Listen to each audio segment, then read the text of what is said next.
Students, welcome on G online classes. आपका G online class में स्वागत है। सॉरी फॉर टुडे बिकॉज आज हम लेट हो गए, कुछ टेक्निकल प्रॉब्लम थी। ओके, तो आज हमें आप इस टैगलाइन के साथ ट्विटर पे भी फॉलो कर सकते हो। We will support one class one channel and one nation and digital platform and supporting national test अभ्यास और digital India give slogan by Narendra Modi ji. तो किस मिशन के साथ पढ़ना है, लिखना है, डेली करंट अफेयर देखना है, आगे चल के अधिकारी बनना है। तो आज की first news, India Denmark sign MoU. एक साइन किया गया है, इंडिया और डेनमार्क में एग्रीमेंट हुआ है। तो एग्रीमेंट क्या है मैं उसके बारे में बताता हूँ आपको। The ministry of power India and ministry of energy utilize and climate Denmark sign memorandum understanding of energy corporation. ये एनर्जी से रिलेटेड है, जो बिजली से रिलेटेड है ये एग्रीमेंट। ठीक है, तो वो क्या एग्रीमेंट है, ये साइन हुआ है। क्या एग्रीमेंट है, सबसे पहले हम ये पढ़ते हैं। The country have agree to cultivate area such long term energy planning offshore wind consolidators off grid code incentive power plants increasing flexibility in power purchase agreement. अब जैसे हम पावर परचेज करते हैं, जैसे एनर्जी परचेज करते हैं किसी दूसरी कंट्री से, और जो ग्रिड जानते हो जो लगी होती है ग्रिड, बिजली के वायरों में जो लॉन्ग लॉन्ग वायर होते हैं वो ग्रिड होती हैं। ठीक है, समझे। और एक प्लांट्स ओपन जो हाइड्रोथर्मल पावर प्लांट होते हैं जहाँ से बिजली बनती है। हमने किससे एग्रीमेंट कर रहे हैं, डेनमार्क से एग्रीमेंट कर रहे हैं। ठीक है, तो जो पावर प्लांट्स में है उसमें क्या हुआ है, फ्लेक्सिबिलिटी आए। ठीक है, तो जो इजीली हमें अभी प्रॉब्लम फेस करनी पड़ती है बिजली बनाने में, डैम बनाने में, ठीक है, हाइड्रो पावर प्लांट बनाने में, थर्मल पावर प्लांट बनाने में, wind power plant, wind mill बनाने में, विंड पावर प्लांट होते हैं उससे बिजली बनती है। ठीक है, सोलर पावर प्लांट से बिजली बनती है। तो उनको इन सब में हेल्प हमारी कौन सी कंट्री कर रही है, डेनमार्क। ये एग्रीमेंट हुआ है। तो अब डेनमार्क, एक तरह के डेनमार्क के बारे में पढ़ रहे हैं हम। इन अप्रैल 2020 अप्रैल में the United State offered financial aid to Greenland. देखो जो ग्रीनलैंड है वो that angered Denmark. United State America ने कुछ फाइनेंशियल पर सपोर्ट किया था ग्रीनलैंड को, मनी देते ना, पैसे से सपोर्ट किया था ग्रीनलैंड। जो ग्रीनलैंड है वो डेनमार्क का ही पार्ट है। वो दोनों, Greenland is autonomous island that under the territory of Denmark kingdom. जो डेनमार्क किंगडम में जो ग्रीनलैंड क्या एक आइलैंड है जो डेनमार्क में ही आता है। डेनमार्क के बारे में मैं बताऊंगा constitution at the last page. ठीक है, तो the financial help being offer are seen Denmark extensive colonial policy use towards Greenland. ठीक है, अब ये ग्रीनलैंड के बारे में बताता हूँ। ग्रीनलैंड है largest deposit of rare earth. Rare earth के बारे में, मतलब जो ग्रीनलैंड है आइलैंड है जो डेनमार्क का पार्ट है, वो क्या करता है, जो रेयर अर्थ मेटल होते हैं। अब यहाँ से ही आप बच्चों का रीजनिंग से ही बनेगा क्वेश्चन। अब बताता हूँ तुम्हें कैसे लिंक करना है। ठीक है, जो रेयर अर्थ मेटल कौन कौन से होते हैं, जिस तरह के ये होते हैं, प्रेसियो डमाइनियम, नियोडायनमिन, डायप्रोसियम एंड ट्रेबलियन, ये तरह के क्या होते हैं, रेयर अर्थ मेटल। इनके नाम देख लेना आप। ठीक है, ये ग्रीनलैंड सबसे ज़्यादा डिपोज करता है, लेता है। और इसका सप्लायर कौन है, जो इन्हें देता है कौन है, ये इसका सप्लायर है। Chinese has been the supplier of this rare earth metal. कौन है, चाइनीज कंट्री, चाइना इसका सप्लायर है। ठीक है, रेयर अर्थ मेटल का। ओके, तो ये चीज़ें इसके बारे में आप पढ़ लेना। ये क्या ऑटोनोमस यूपीएससी की जो तैयारी कर रहा है, यूनियन पब्लिक सर्विस कमीशन की, तो आपसे इन्हीं में से एग्रीमेंट से साइन देते हैं कि 4 ऑप्शन दे देंगे कि ये एग्रीमेंट हुआ है, ये क्या एनर्जी से एग्रीमेंट हुआ है, ठीक है, इससे रिलेटेड एग्रीमेंट हुआ है, क्या एग्रीमेंट हुआ है डेनमार्क के साथ। ठीक है, तो आपको ये अगर पता होगा इस केस के बारे में कि एनर्जी के रिगार्डिंग एग्रीमेंट हुआ है, तो आप एनर्जी टिक लगा दोगे। इस तरह बनता है current affair. Okay, next news. Arpit नाम का एक एयरफोर्स ने एक आइसोलेशन ट्रांसपोर्टेशन बनाया है एयरफोर्स ने, अर्पित नाम का। एयरबोर्न पता है, जिसपे हम एक तरह का वेंटिलेटर होता है। वेंटिलेटर जानते हो, जब हॉस्पिटल में देखते हो सीपीयू लगा होता है, पल्सेस चल रही होती हैं, वो वेंटिलेटर होता है, समझ गए। तो एक तरह का एयरबोर्न वेंटिलेटर बनाया है, उसका नाम है अर्पित। अब ये क्या करेगा, जो कोरोना वायरस के इफेक्टेड पर्सन है, ठीक है, तो डायरेक्टली उन्हें जिस पता चलेगा किसी इंसान को कि बाई थ्रू एयर, तो कि उस पर्सन को कोरोना वायरस है, पॉजिटिव है, तो उन्हें लिफ्ट करेगा इस एयरबोर्न के थ्रू, और एयरबोर्न के थ्रू, तो इस ये हेल्प करेगा एयरफोर्स। तो ये उनके लिए जो बच्चे CDS, FCAT, NDA की तैयारी कर रहे हैं उससे न्यूज़ है, ठीक है। The pod is use to evacuate critical patient the suffering from, देख लो क्या बताया था मैंने, airborne is rescue pod isolated transportation, जो ले जा रहा है, देखो ये ले जा रहा है इस तरह का। The pod is to be evacuated capital patient are suffering from कोविड-19, जो कोरोना वायरस से इफेक्टेड पर्सन है उसको इस पर बैठाएंगे, एज ए वेंटिलेटर का काम करेगा।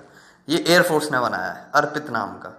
The Indian air force identify need for air evacuated system that will be prevent spread over infection aerosol from the कोविड-19 पेशेंट ड्यूरिंग एयर ट्रैवल। तो अगर ये एयर ट्रैवल में कोई भी इंसान जैसे फ्लाइट में सफ़र करता है एयर, ठीक है, तो उसे हम इस अर्पित के थ्रू उसे उस पर लेटा सकते हैं, उसे ऑक्सीजन जो दे सकते हैं, हम ऑक्सीजन दे सकते हैं, एक तरह का वेंटिलेटर का काम कर सकता है, ठीक है। तो ये IAF ने कितने का स्पेंड किया इस पर, 60,000 का ये सिस्टम बनाया, 60,000 का। Okay, that's it.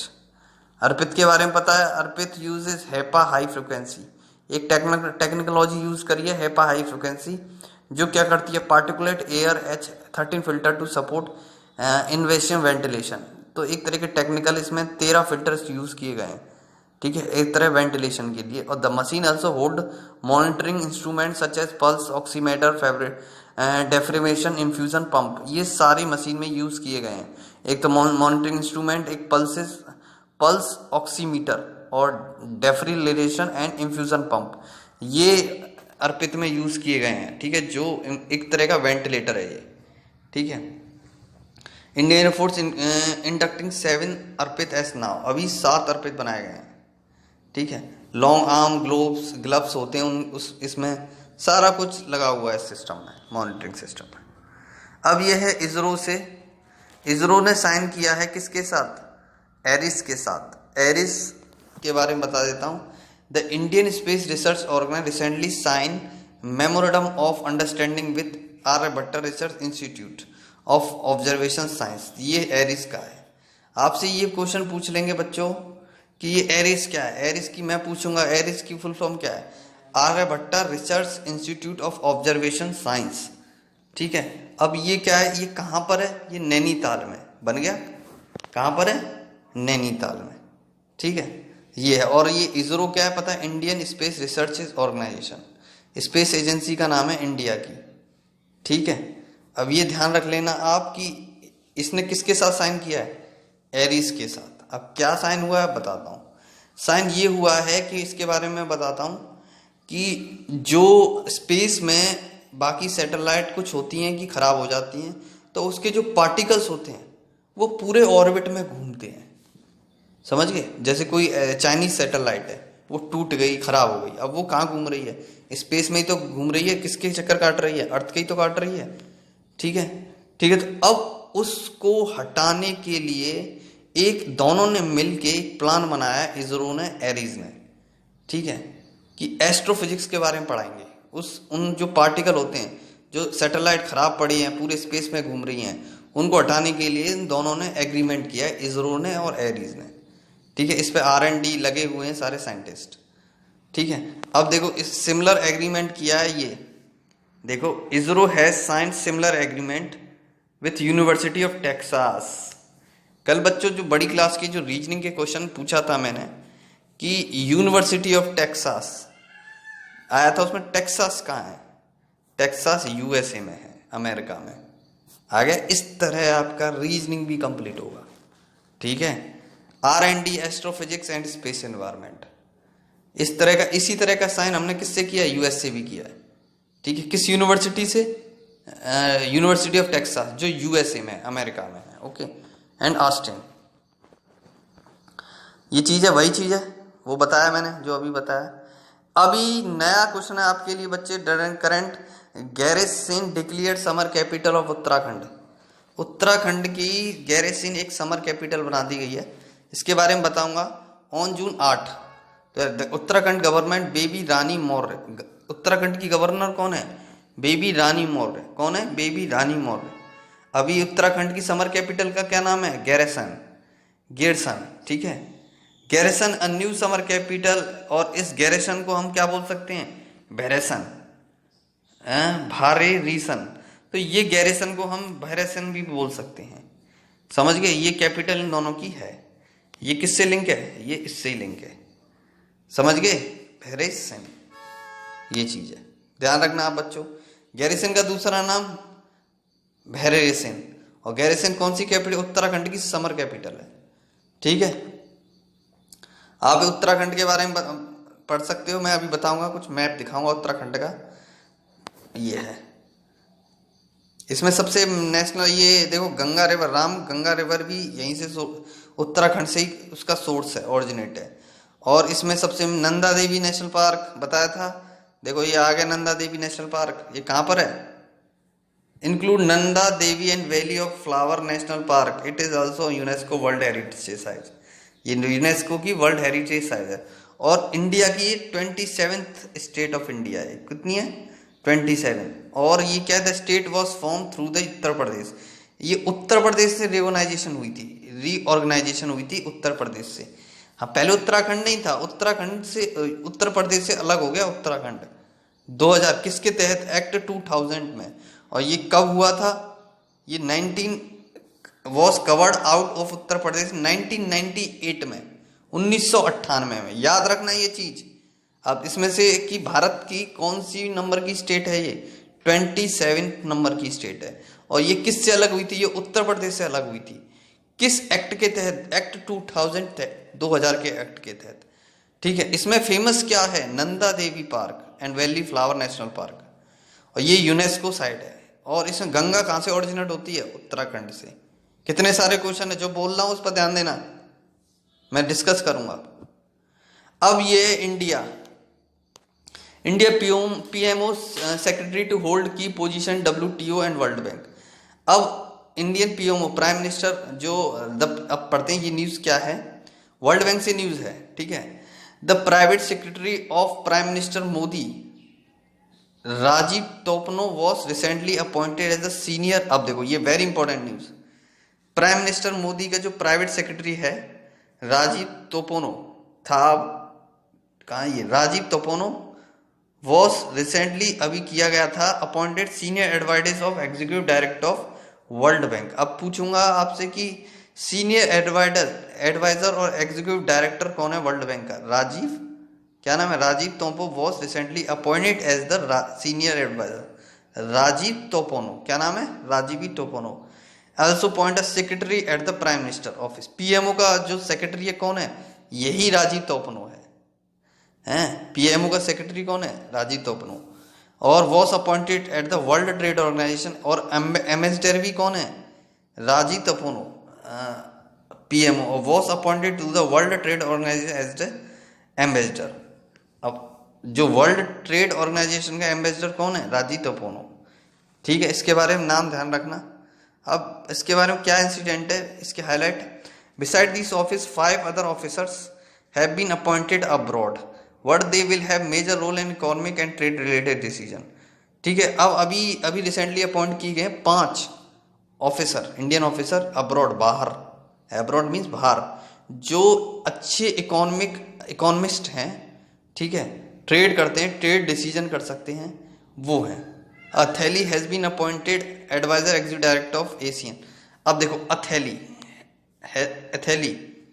ADB bank के एडवाइजर कौन है, अपॉइंटेड एडवाइजर एग्जीक्यूटिव डायरेक्टर कौन है, एडीबी बैंक के, एडीबी बैंक के डायरेक्टर कौन है, अथैली। और राजीव तपोसनो वर्ल्ड बैंक के एग्जीक्यूटिव एडवाइजर, ठीक है, अभी बनाए गए। और पीएमओ के सेक्रेटरी भी वही है, सेक्रेटरी, ठीक है। These appointment are important to India, ये अपॉइंटमेंट बहुत इंपॉर्टेंट है इंडिया के लिए। This is because India is currently grappling with economic crisis and the organization play an important deciding trade related activities. Because अभी corona virus की वजह से तो इंडिया क्या है, सफर कर रहा है इकोनॉमी की वजह से, उसका जीडीपी डाउन भी है। तो इस समय अभी जो हमारी कंट्री ध्यान दे रही है, सबसे ज्यादा इकोनॉमी पे ध्यान दे रही है, कि इसलिए जल्दी से जल्दी अपॉइंटमेंट भी हो रहे हैं बाहर जाके, ठीक है, अब्रॉड में भी अपॉइंटमेंट हो रहे हैं। ये ट्रेड से रिलेटेड क्वेश्चन है। अब ये very important, the world Bank के बारे में बताता हूँ। Boards of director, world bank consist of 4 separate board of director. World bank, W bank, world Bank के 3 पार्ट होते हैं। वर्ल्ड बैंक के अंदर भी बहुत सारी बैंक आती हैं। एक तो होती है IBRD, कौन सी, IBRD, और एक होती है IDA होती है एक, और एक होती है हमारी IFC। ये सारी बैंक बारे में पढ़ाऊंगा मैं, एक लेक्चर बनाऊंगा। IFC, और एक होती है हमारी MIGA। ये बैंक याद कर लेना, मैं दिखा देता हूं।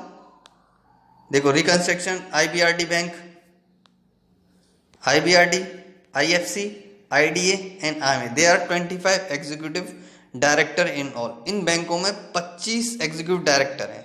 दे elected their president, the president had no voting power except for the deciding vote, equally divided board. ठीक है, अब वर्ल्ड बैंक में कितने बैंक आ जाती हैं? ये बैंक है सारी, IDA बैंक, ठीक है, बता दूंगा। ये बैंक का ध्यान रखना बस। वोटिंग पावर तो बताया है कि voting power of the member of countries has based the number of share held the top 8 country with highest voting power in the world bank. जैसे अब इसमें भी वोटिंग पावर दी जाती है कि कौन वर्ल्ड बैंक का डायरेक्टर बनेगा, किस कंट्री से, ये ध्यान रखना। तो किसे पावर, जो जैसे USA हो गया, जिनकी इकोनॉमी अच्छी होती है। देखिए, जापान हो गया, हमारे लिए गर्व की बात है। देखो, हमारा इंडिया भी है, USA, Japan, China, UK, Germany, France, Canada and India. ये वोटिंग पावर शेयर है उस वर्ल्ड बैंक में। ओके, ऑब्जर्वेशन करते हैं हम। देखो, अब report observe that India ranking term sustainable development goal. अब सस्टेनेबल डेवलपमेंट गोल्स है इंडिया के, ठीक है, ये है एक, ये चीज ध्यान रखना। तो इंडिया स्लिप्ड 114 SDG में कौन सी रैंक है इंडिया की? 2019 में 114 रैंक थी सब सस्टेनेबल डेवलपमेंट में, ये रैंक देखना, ठीक है। और 115 2018 में 115 रैंक थी, ठीक है, ये चीज ध्यान रखना। अब वो ये स्टेट, ये न्यूज देख लेना आप, स्टेट से है, ठीक है। अब सबसे पहले मैं ये बता देता हूं आपको, ये आपको इसके बारे में बताता हूं, डेनमार्क के बारे में। डेनमार्क देखो, ये रहा, ये इंडिया है और ये डेनमार्क है। इसे ग्रीनलैंड का भी, ग्रीनलैंड का पार्ट है डेनमार्क, डेनमार्क का पार्ट ग्रीनलैंड है, ओके। और कैपिटल क्या है डेनमार्क की? कोपेनहेगन। क्या है? कोपेनहेगन। ऑफिशियल लैंग्वेज डेनिश, ठीक है। अभी जिसके जो प्राइम मिनिस्टर है मेटे फ्रेडेरिक्सन, ठीक है, ये ध्यान रखना बात छो। अब उत्तराखंड के बारे में बताता हूं। उत्तराखंड है लैंड ऑफ गॉड भी कह सकते हैं उत्तराखंड को। तो मैं आप पूछूंगा लैंड ऑफ गॉड किस स्टेट को कहते हैं? उत्तराखंड को। और उत्तराखंड की लोकेशन ये रही, उत्तराखंड, इंडिया। ये कब? नवंबर 2000 में बताया था। 1998 में ये ऐसे एक्ट अलग हुआ था, 2000 एक्ट, फॉर्मेशन स्टेट का नाम दिया गया था इसे। और इसकी जो समर कैपिटल बताई थी गैरसन, और देहरादून इसकी कैपिटल है, official capital, largest capital. Summer capital क्या है इसकी? गैरसन, और देहरादून इसकी टेम्परेरी कैपिटल। अब इसके जो उत्तराखंड की जो गवर्नर कौन है? बेबी रानी मौर्य। और chief minister Trivendra Singh Rawat, BJP के हैं। Chief justice Ramesh Ranganath. आपको गवर्नर याद करना है, चीफ मिनिस्टर याद करना है बस। बेबी रानी मौर्य और त्रिवेंद्र सिंह रावत। और इसकी जो लोकसभा राज्यसभा सीट है 5, लोकसभा सीट है 5 और राज्यसभा सीट है 3। और इसकी लेजिस्लेटिव असेंबली कितनी है? 70 लेजिस्लेटिव असेंबली सीट, विधानसभा की सीट 70। ये 5 लोकसभा, 3 राज्यसभा और 70 सीट है, ओके। तो आज की जो न्यूज़ आपकी समाप्त होती है।